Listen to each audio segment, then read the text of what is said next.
Hello achievers. A4 के study time में आपका स्वागत है।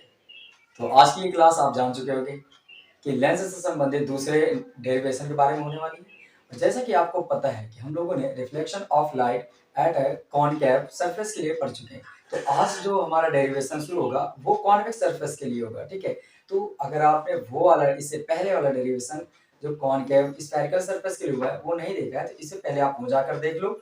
इसके अलावा इसमें भी सारी चीजें डिटेल में ही बताई जाएंगी, लेकिन अच्छा होगा आपके लिए कि पहले वो देखो इसके बाद इसमें आना। तो शुरू करते हैं फटाफट से आज के इस क्लास को। देखिए मुझे क्या करना है, आज एक कॉन्वेक्स स्फेरिकल सरफेस के लिए डेरिवेशन फाइंड करना है कि गोली उत्तल पृष्ठ के लिए अपवर्तन का सूत्र क्या होगा, ये हमको ड्राइव करके दिखाना है। तो हम सबसे पहले क्या करते हैं, एक चित्र बना लेते हैं और ये बनाएंगे हम लोग एक उत्तल पृष्ठ।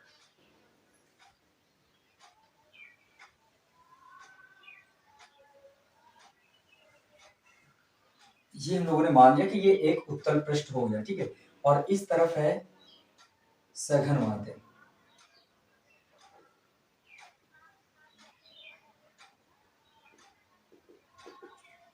और ये इस स्फेरिकल सरफेस का मिड पॉइंट है जिसको हम बोलते हैं पोल, ठीक है, ध्रुव। और यहां से हम मुख्य अक्ष खींच लेते हैं, ये खींच ली एक मुख्य अक्ष। और मुख्य अक्ष पर हम लोग यहां पर एक मान लेते हैं कि ये अपने पास कोई वस्तु है। यहां पर एक ऑब्जेक्ट रखेंगे जिसको हम नाम दे सकते हैं ओ फॉर ऑब्जेक्ट।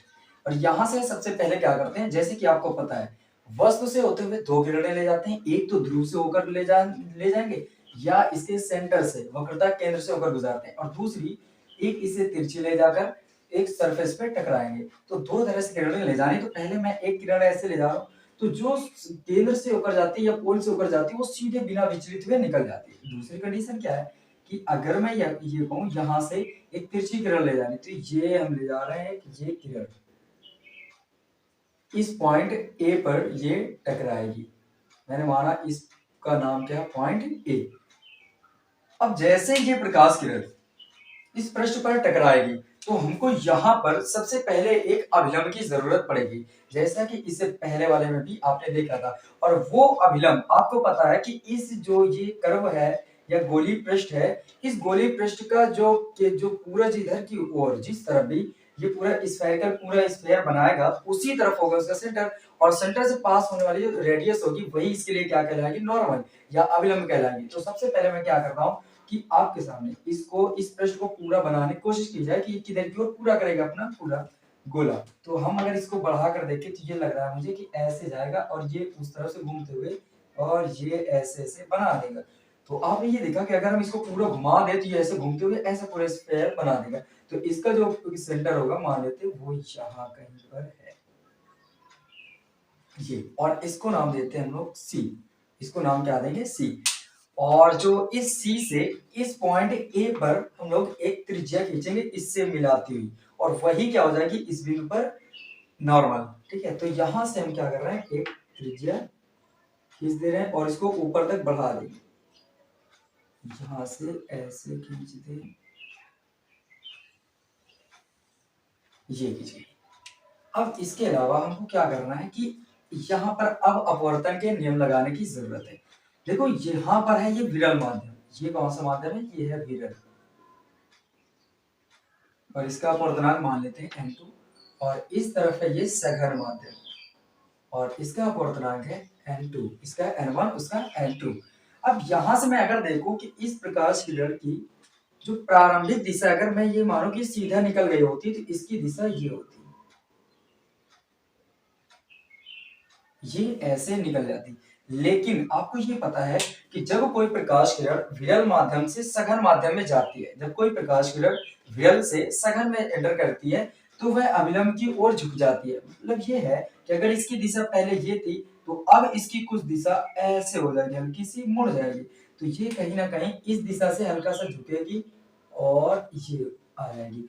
क्योंकि इधर की ओर इस वजह से मोड़ा गया है क्योंकि नॉर्मल इस पृष्ठ पर ये अंदर की ओर एंटर कर रहा है, तो इसके लिए ये अविलंब बनेगा और अविलंब की ओर झुकाना है आपको। विरल माध्यम से सघन माध्यम में जाएगी तो अविलंब की ओर झुकेगी। अब अविलंब ये रेड वाला है, ये तो ऊपर जा रहा था, इसको हम नीचे करेंगे तो ये अविलंब की ओर झुकेगी। अब मैं अगर इसको पीछे की ओर मिला दूं जहां पर, तो देखो अगर हम इसकी लग रहा है कि अगर मैं इसको पीछे मिलाऊं तो ये जहां कहीं आकर मिल जाएगी, तो ये बिल्कुल सही भी है। इसको हम लोग ऐसे लाते हुए यहां से मिला देंगे।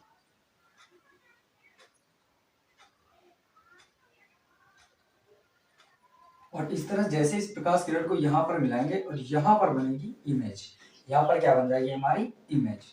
अब मैं आपको यहाँ से फिर से बताने की कोशिश करता हूँ कि ये जो पहले ऑब्जेक्ट है, यहाँ से जो प्रकाश किरण गई इसको बोलेंगे आपतित किरण।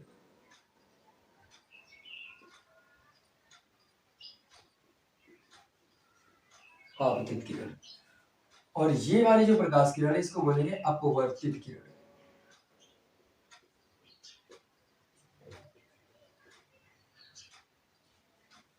अब यहाँ पर आपको समझने की जरूरत है कि कौन सा कोण आपतन कोण बनेगा और कौन सा कोण अपवर्तन कोण बनेगा। तो आपको ये पता है ये क्या है, अभिलंब है। इसको भी मैं लिख दे रहा हूँ यहाँ पर, ये है क्या, ये है अभिलंब।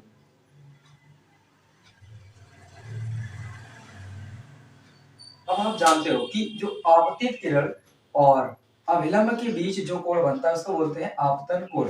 जैसे कि आपने अपवर्तन के नियम में पढ़ा था कि अगर कोई प्रकाश किरण आपतित होती है और ये अगर नॉर्मल है, ये आपतित किरण है, इंसिडेंस रे, और ये रिफ्लेक्टेड रे, तो यहाँ से जो इंसिडेंस रे और नॉर्मल के बीच जो कोण बनता है उसको बोलते हैं आपतन कोण आई। और यहाँ पर रिफ्लेक्टेड रे और ये जो नॉर्मल है इसके बीच बने कोण को आर, रिफ्लेक्शन एंगल बोलते हैं। तो यहाँ से हम लोग समझ गए कि जो आपतित किरण और अभिलंब के बीच जो कोण बनेगा उसको बोलेंगे आपतन कोण। तो आपके पास ये नीचे वाली ब्लैक वाली रही कोण आपतित किरण, ये किरण आ रही आपतित किरण, और ये रेड वाला रहा अभिलंब। और इनके बीच जितना कोण बनेगा इस रेड वाले से नीचे वाले ब्लैक के बीच, इसको बोलेंगे हम लोग आई। इसको क्या बोलेंगे, आई। इसे कहते हैं आपतन कोण। अब दूसरी बात ये है कि ये जो प्रकाश किरण ये जो नीचे आ रही है ये डार्क वाली, ये तो इसकी कुछ भी नहीं है, ये अपवर्तित किरण, इसी को पीछे लेकर आए तो ये किरण कौन सी बन गई, अपवर्तित किरण, एक प्रकार की अपवर्तित किरण। ये हम लोग इमेजिन करके पीछे की ओर खिसका कर लाए। अब यहां से अगर हम लोग देखें, ये अपवर्तित किरण और ये अभिलंब, अपवर्तित किरण और अभिलंब के बीच जो बने कोण उसको बोलते हैं अपवर्तन कोण आर। तो यहां से इस रेड वाले से इस ब्लैक तक के बीच के कोण को बोलेंगे आर। और यहाँ पर जो ओ के साथ कोण बने उसको अल्फा दे देते हैं, आई के साथ वाले को बीटा, और यहाँ पर सी वाले के साथ में जो बने उसको नाम दे देंगे गामा। जी। फिर जरूरत पड़ेगी इस पॉइंट ए पर, जो ये पॉइंट ए था यहाँ पर एक नॉर्मल की जरूरत पड़ेगी, तो इस हम नॉर्मल को भी ड्रॉ करेंगे। तो यहाँ से हम एक नॉर्मल ड्रॉ कर ले रहे हैं, ये हो गया एक नॉर्मल जिसको नाम देते हैं हम एन। अब फिर से सारे के सारे काम वही करना है जो इसे पहले वाले डेरिवेशन में किया था, कि पहले आपको इस सी से लेकर मतलब अल्फा बीटा गामा और आई आर इन सभी के बीच रिलेशन निकालना। तो पहले एक बार हम ऐसा करते हैं कि हम कोण लेते हैं, ये त्रिभुज लेते हैं ओ ए सी, ओ ए सी। तो त्रिभुज ओ ए सी में आपको समझना है, त्रिभुज ओ ए सी में, त्रिभुज ओ ए सी को मैं अलग से दिखा दे रहा हूं आपको। ये है त्रिभुज ओ, ये है त्रिभुज ए और ये है त्रिभुज सी, ये पॉइंट है ए बी सी। तो इसको हम ऐसे बनाकर दिखा रहे हैं आपको इस तरह से, और इसको अगर थोड़ा सा हम रेड वाले को और बढ़ा दे तो ये निकल आएगा ऐसे। अब देखो ओ ए वाली रेखा से टच होकर इस रेड वाली पर जो लाइन है इसके बीच जो कोण बना है उसे आई। तो मतलब ये है अपने पास ओ ए वाली, ये ए पॉइंट है, ये ओ पॉइंट है और ये रहा सी। तो ओ ए के पॉइंट से लेकर इस ए वाले के ऊपर वाले तक में जो कोण बना है उसको आई बोलेंगे। तो ये कोण है आई, और ये वाला जो कोण है एंगल है ये अल्फा है, और ये वाला है गामा।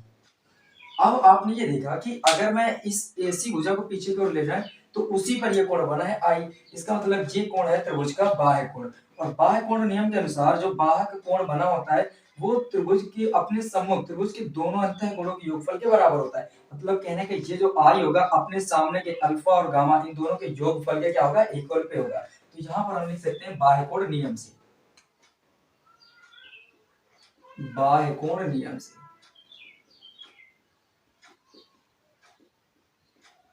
और बाह्य कोण नियम ये है कि जो आई होगा अल्फा प्लस गामा के बराबर होगा। तो आई बराबर अल्फा प्लस गामा, और ये हो जाएगा क्वेश्चन नंबर फर्स्ट। अब जब ओ वाला हो चुका है तो अब आई वाला लेंगे ट्रायंगल। यहाँ पर आई वाले को लेंगे तो कैसे बनेगा, आई ए सी। तो यहाँ पर हम बना देते हैं फिर से, इसको हम अब आई नाम दे देते हैं, इसको ए और ये पॉइंट सी। देखो आई वाले के साथ अब हमको लेना आई ए और ये सी। तो देखो ये आई ए वाले एंगल से ये पॉइंट, ये जो आई ए रेखा है इससे और ये रेड वाले के बीच, इस वाले लाइन से इस वाले लाइन के बीच जो कोण बना है इसको आर बोलेंगे। तो यहाँ पर आई की जगह में क्या आ गया है, आर। इसके अलावा जो आई पर एंगल बना है उसको बीटा बोलेंगे, और यहाँ पर जो है वो तो गामा है ही। तो अब आपको लग रहा होगा कि जो आर है वो बीटा प्लस गामा के बराबर होगा, तो बिल्कुल सही है। यहाँ पर हम लिखेंगे त्रिभुज आई ए सी में, त्रिभुज आई ए सी में ये जो आर है वो हो जाएगा बीटा प्लस गामा के इक्वल। ये हो जाएगा क्वेश्चन नंबर सेकंड। अब जैसे ही आई और आर आपको मिल जाते हैं तो आपका पूरा काम क्या होना चाहिए, स्नेल के नियम को फॉलो करना। क्योंकि हम यहाँ पर अपवर्तन के सूत्र प्राप्त कर रहे हैं, और अपवर्तन से संबंधित जो मैथमेटिकल फॉर्म दिया था वो स्नेल नहीं दिया था कि साइन आई और साइन आर का अनुपात वो हमेशा क्या होगा, नियतांक के बराबर होगा। तो स्नेल के नियम से हम लिखते हैं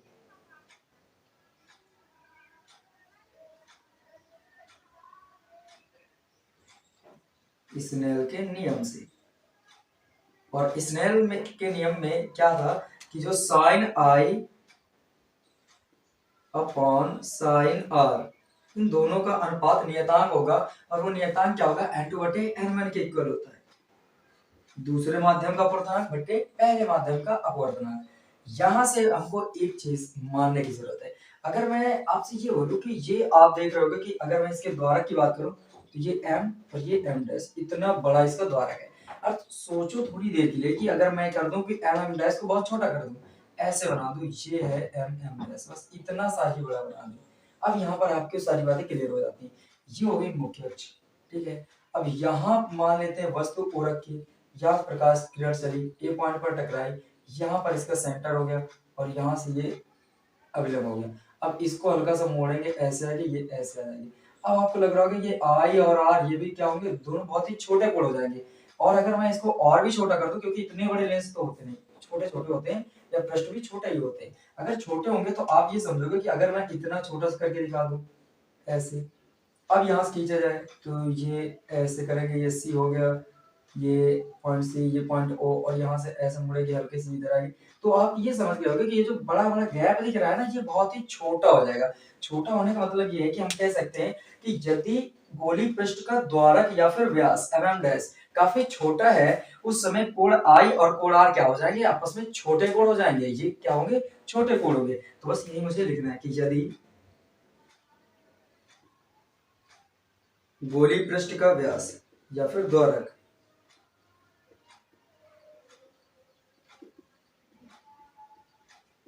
काफी छोटा है,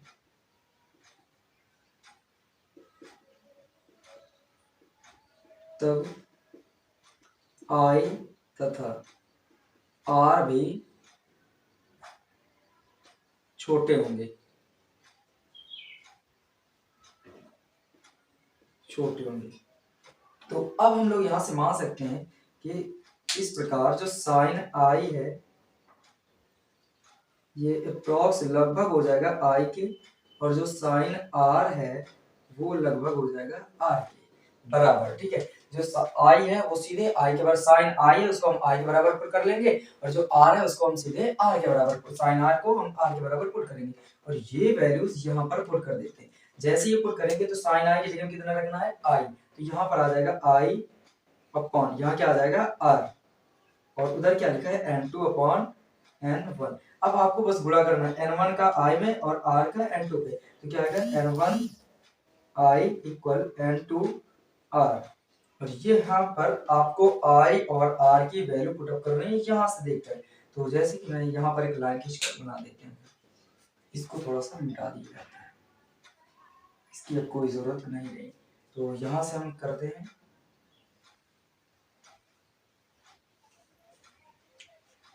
इसको यहाँ से थोड़ा सा और थोड़ी सी जगह कम है, इस वजह से ऐसा किया जा रहा है। यहाँ पर n1 है, ये रहेगा n1, आई की वैल्यू पुटअप करो अल्फा प्लस गामा इक्वल, ये क्या है n2 r, n2 की वैल्यू तो n2 रहेगी और r की वैल्यू आप निकाल चुके हैं कहां पर, ये है बीटा प्लस गामा, तो बीटा प्लस गामा। अब इनको बस गुणा करना है, n1 का अल्फा में क्या होगा, n1 अल्फा प्लस n1 का गामा में तो क्या आ जाएगा, n1 गामा इक्वल n2 का बीटा में तो n2 बीटा प्लस n2 का गामा में तो n2 गामा, ये बन के आ गए। अब आपको क्या करना है, ये जो गामा गामा वाले एक तरफ होने चाहिए, अल्फा बीटा वाले एक तरफ, तो इस n1 गामा को हम उधर ले जाएंगे और n2 बीटा को इधर ले आएंगे, तो ये अपने पास रहा n1 अल्फा, ये n2 बीटा उधर है, इधर आएगा तो माइनस हो जाएगा, तो n2 बीटा और उधर क्या बचेगा n2 गामा, और ये n1 गामा प्लस का उधर भेज देंगे तो हम चला जाएगा माइनस का। यहां से क्या करते हैं, n1 alpha minus n2 beta बराबर, इधर क्या करेंगे, गामा कॉमन करेंगे तो इधर बचेगा n2 माइनस n1।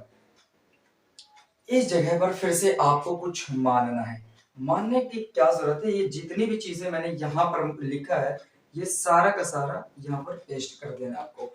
इससे क्या होगा कि आप ये भी सोचो कि जैसे ही ये आई और आर एंगल छोटे होंगे तो आपको लग रहा होगा ये गैप भी बहुत कम होता जा रहा है, तो ये गैप कम हो गया, इसका मतलब अल्फा बीटा और गामा भी क्या हो जाएंगे, छोटे गोल हो जाएंगे। तो बस आपको यही लिख देना है कि यदि गोली दर्पण, चूंकि गोली दर्पण का अब ये आपने मान लिया है कि माना है कि यदि गोली दर्पण का पृष्ठ बहुत ही छोटा है तो आई आर छोटे होंगे, तो अब यहां पर आपको लिख देना है कि चूंकि जो गोली पृष्ठ का द्वारक है ये काफी छोटा है, और अगर ये काफी छोटा है तो अल्फा बीटा गामा भी छोटे एंगल होंगे, तो आप यहां से मान सकते हो, इसलिए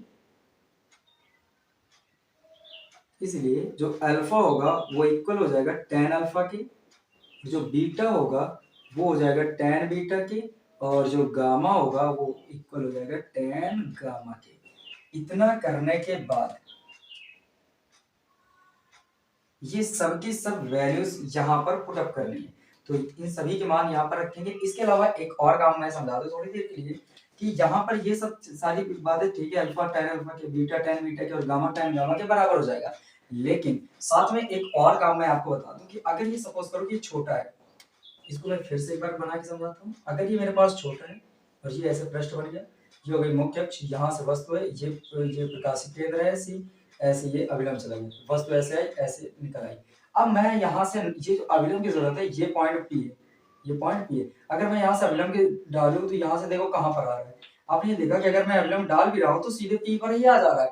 इसका मतलब कहीं ना कहीं ये जो नॉर्मल एन है वो भी किसके अंदर मिल जाएगा हमको, पी पॉइंट के अंदर ही। तो यहाँ पर एक और कर लेना, तथा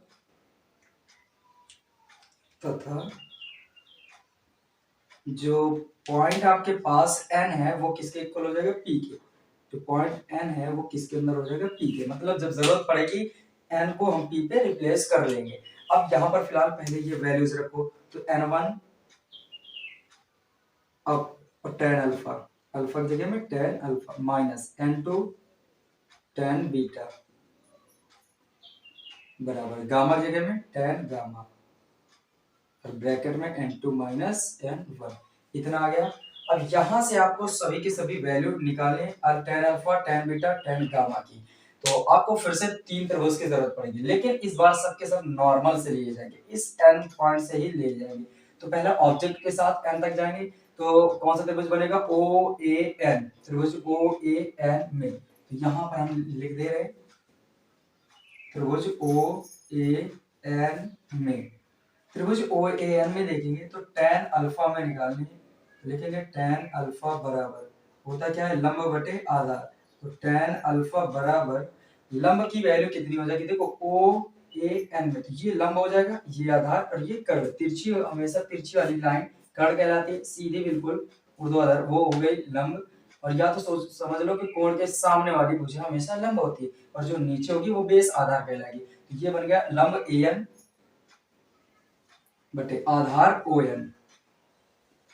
इसी तरह एक बार इमेज के साथ इस n तक चलेंगे और उस पॉइंट को कॉमन पॉइंट रखेंगे, तो कौन सा त्रिभुज बनेगा? त्रिभुज IAN में, त्रिभुज IAN में, ठीक है। देखो त्रिभुज IAN में देखेंगे, ये त्रिभुज I है, ये त्रिभुज A है, ये त्रिभुज N है, तो यहाँ पर ये पॉइंट है IAN, तो ये त्रिभुज बन गया IAN।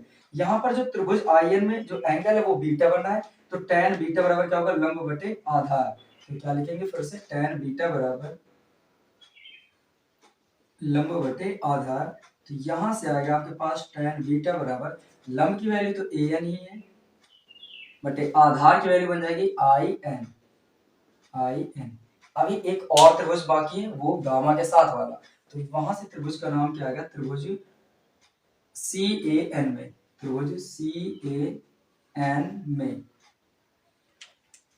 यहां पर आ जाएगा tan गामा, tan गामा बराबर लंब बटे आधार।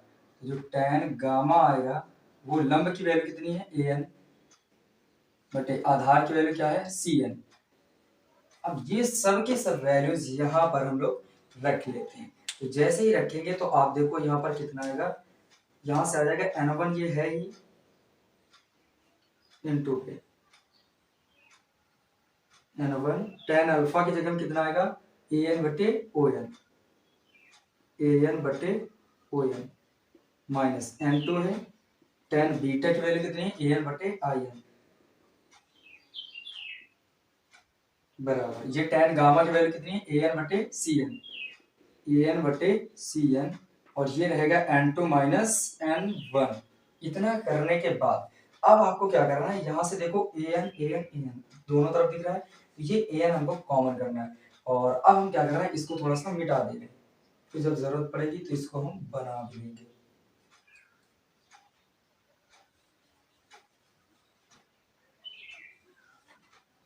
देखते हैं यहाँ से, देखो यहाँ पर हम लोग क्या करेंगे? AN कॉमन करते हैं, तो जैसे ही AN कॉमन करेंगे तो इसकी तरफ से बचेगा N1, N1 ऊपर नीचे ON, तो आएगा N1, इसको हम कॉमन ही कर ले रहे हैं, तो बचेगा N1 अपॉन ON, ये N1 अपॉन ON, ये माइनस चिन्ह बचेगा, इधर से AN हटाए तो बचेगा N2 बटे IN, N2 बटे IN, और ब्रैकेट के बाहर यहाँ क्या है? AN बटे CN और N2 माइनस N1। देखो ये AN से ये AN हो जाएगा कैंसिल आउट, तो यहाँ से क्या आएगा? N1 बटे ON माइनस N2 बटे IN बराबर N2 माइनस N1 बटे CN। अब आपको वैल्यू ढूंढनी है ON IN CN की। मैं यहाँ से थोड़ी देर के लिए अब यहीं पर लिख दे रहा हूँ कि जो N पॉइंट था वो चूंकि किसके लगभग बराबर था P के, तो मैं यहाँ पर सीधे जहां जहां N है वहां वहां सीधे P कर दे रहे। क्यों? क्योंकि ये द्वारा हमने जैसे छोटा माना था, तो N पॉइंट मैंने दिखाया था वो नॉर्मल पॉइंट यहाँ पर पोल पर ही पहुंच जा रहा था, N पॉइंट P पर ही पहुंच जा रहा था, तो N लग P के बराबर ही हो जाता है, तो यहाँ पर P कर दे रहे सीधे, N की जगह पर P, यहाँ पर भी P। अब वैल्यू देखनी है कि OP IP CP की वैल्यू क्या है। तो देखो जो O से P तक की दूरी होती है, मतलब वस्तु से जहां वस्तु रखी है वहां से ध्रुव के, ध्रुव से वस्तु के बीच की दूरी को बोलते हैं वस्तु की दूरी, और इसको डिनोट करते हैं U से। तो जो OP की वैल्यू आएगी OP वो आ जाएगी U के बराबर। लेकिन आपको याद रखना है, ध्रुव पे खड़े होकर देखना है, अगर लेफ्ट साइड पे कोई वैल्यूज हैं तो वो माइनस की आएंगी, और जो राइट साइड पे होंगी तो वो पॉजिटिव आएंगी, ठीक है, तो वो प्लस की आएंगी। तो यहाँ पर आपको ये समझना है OP बाईं ओर है, इस ध्रुव की बाईं ओर है, तो यहाँ पर चिन्ह आएगा माइनस का कॉमन। IP भी देखो इधर की ओर है, I से P तक, ये इमेज है, I फॉर इमेज, इमेज ये पोल, ध्रुव से इमेज की या प्रतिबिंब के बीच की दूरी को बोलते हैं प्रतिबिंब की दूरी, उसको डिनोट करते हैं V से, और यहाँ पर बाईं साइड है तो ये माइनस आएगा। इसके अलावा जो CP है, ये CP, ये C और P, C से P तक की दूरी को बोलते हैं त्रिज्या, और इसको डिनोट करते हैं R से, ये भी माइनस हो जाएगी। अब सब की सब वैल्यूज यहाँ पर हमें रखना है। देखो ये क्या आएगा? N1 OP की वैल्यू कितनी? माइनस का U माइनस N2 बटे IP की वैल्यू कितनी है? माइनस का V बराबर N2। अच्छा हाँ, ये आपको देखना है कि CP जो है वो राइट साइड पे पोल के, तो ये माइनस चिन्ह नहीं रहेगा यहाँ पर, बस यहाँ से N2 माइनस ये क्या है? N1 और नीचे Cp की वैल्यू कितनी आ गई R। अब यहाँ से देखो ये माइनस से ये माइनस प्लस हो जाएगा आपस में, तो ये प्लस वाला पहले हम लिखेंगे। अब देखो ये माइनस प्लस हो जाएगा, तो प्लस वाला पहले लिख लो N2 बटे V, और ये माइनस वाला बाद में कर लो N1 बटे U, और बराबर N2 माइनस N1 बटे में R। इतना करने के बाद अब आपको N1 यहाँ से फिर से करना है कॉमन। देखो जैसे यहाँ से हम N1 कॉमन करेंगे तो देखना क्या आएगा, यहाँ से N1 हम कॉमन कर ले रहे हैं तो ये इधर ही कर दे रहे हैं। N1 जैसे ही कॉमन करेंगे तो हम इसके भी बटे में N1 लिख लेंगे, इसके भी बटे में N1 लिख देंगे, तो आएगा N2 और बटे में N1, और ये टोटल के बटे में क्या है V। यहाँ आपको समझने की जरूरत है, जैसे मुझे N1 कॉमन करना है, इसके पास नहीं दिख रहा है तो जिसके पास दिखे या ना दिखे आपको क्या करना है, अंश से, अगर अंश में है N1 तो N1 अंश से कॉमन करो, तो सभी के अंश में क्या करना है N1 के बटे में रख देना है, N1 क्या कर देना है बटे में रख देना है, और कॉमन हो जाएगा वो अपने आप समझ जाओगे। माइनस यहाँ पर क्या है N1 और बटे N1, और क्या है टोटल के बटे में U, बराबर इधर भी N1 कॉमन कर लो तो आप लिखोगे ऐसे, N2 के बटे में क्या लिखेंगे हम लोग N1 और माइनस N1 बटे में N1, और टोटल बटे में क्या है R। N1 से N1 हो गया कैंसिल आउट। अब आप जानते हो कि चूंकि N2 बटे N1 को ही बोलते हैं हम लोग N, क्या बोलते हैं N, N2 बटे N1 को क्या बोलते हैं N, तो यहां से ये आ जाएगा N बटे में क्या है V, माइनस ये N1 से N1 एक बार में कैंसिल, N1 से N1 एक बार में कैंसिल, तो आ गया ये 1/U इक्वल, ये आ गया N2 बटे N1 N, माइनस आगे क्या है 1/, ये क्या आएगा R। तो इस तरह से यही पूरा हो जाएगा हमारा फाइनल रिजल्ट। तो यहां से आपने एक बात देखा कि प्रश्न मेरा चाहे उत्तल रहा हो या फिर अवतल, उन दोनों में ही जो फाइनल रिजल्ट आता है वो N/V minus 1/U equal N minus 1/R के बराबर ही आता है। तो आप ये समझ गए होंगे कि अब जब भी चाहे अवतल निकालें चाहे उत्तल, तो रिजल्ट दोनों में सेम आना चाहिए। तो इस तरह से ये डेरिवेशन भी होता है कंप्लीट। आई होप ये डेरिवेशन आपको अच्छी तरह से समझ में आया होगा, और आया तो मेरे चैनल पर लाइक करो, कमेंट शेयर करना ना भूले, और इसी तरह के ढेर सारे वीडियो सीखने के लिए मेरे चैनल को सब्सक्राइब जरूर करें। Thank you so much.